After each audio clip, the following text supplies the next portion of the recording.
Part 4.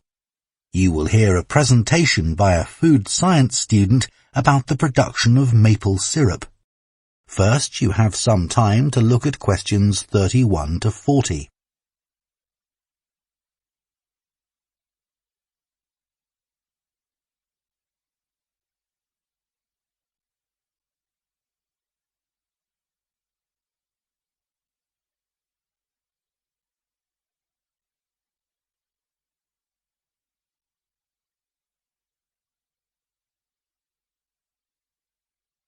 Now listen carefully and answer questions 31 to 40. Hello, everyone. Today, we're going to look at another natural food product, and that's maple syrup. What is this exactly?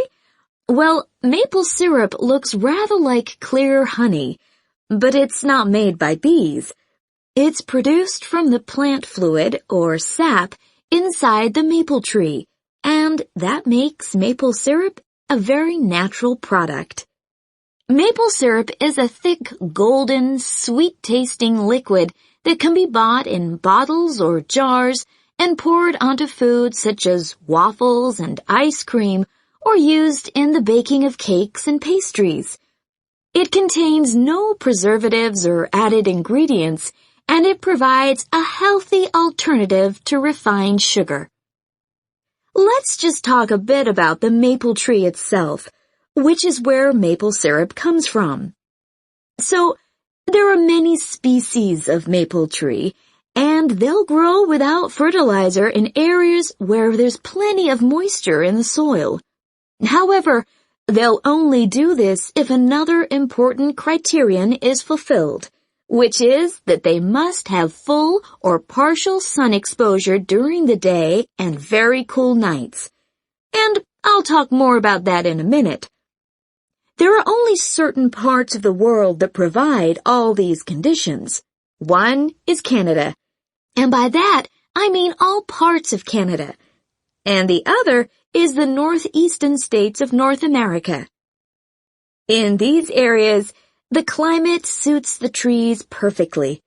In fact, Canada produces over 2/3 of the world's maple syrup, which is why the 5-pointed maple leaf is a Canadian symbol and has featured on the flag since 1964. So, how did maple syrup production begin? Well, long before Europeans settled in these parts of the world, the indigenous communities had started producing maple sugar. They bored holes in the trunks of maple trees and used containers made of tree bark to collect the liquid sap as it poured out. As they were unable to keep the liquid for any length of time, they didn't have storage facilities in those days. They boiled the liquid by placing pieces of rock that had become scorching hot from the sun into the sap. They did this until it turned into sugar, and they were then able to use this to sweeten their food and drinks. Since that time, improvements have been made to the process, but it has changed very little overall.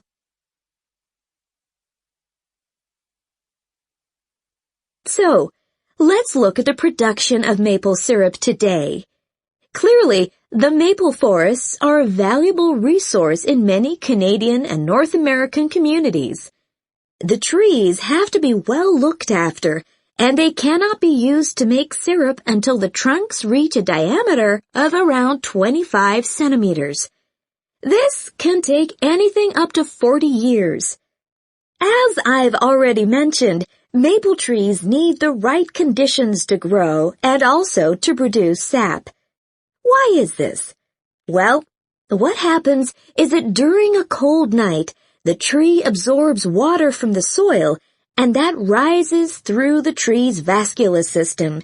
But then, in the warmer daytime, the change in temperature causes the water to be pushed back down to the bottom of the tree.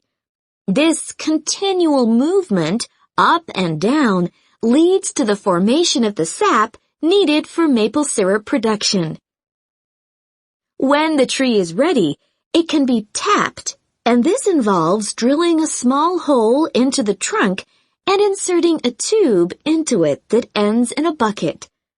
The trees can often take several taps, though the workers take care not to cause any damage to the healthy growth of the tree itself.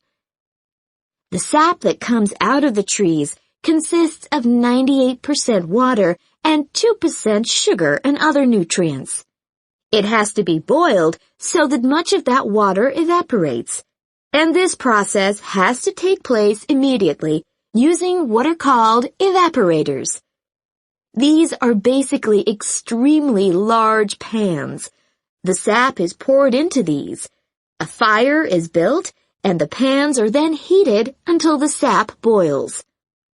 As it does this, the water evaporates and the syrup begins to form. The evaporation process creates large quantities of steam, and the sap becomes thicker and denser, and at just the right moment, when the sap is thick enough to be called maple syrup, the worker removes it from the heat. After this process, something called sugar sand has to be filtered out, as this builds up during the boiling and gives the syrup a cloudy appearance and a slightly gritty taste. Once this has been done, the syrup is ready to be packaged so that it can be used for a whole variety of products. It takes 40 liters of sap to produce 1 liter of maple syrup, so you can get an idea of how much is needed. So that's the basic process. In places like Quebec, That is the end of Part 4. You now have 1 minute to check your answers to Part 4.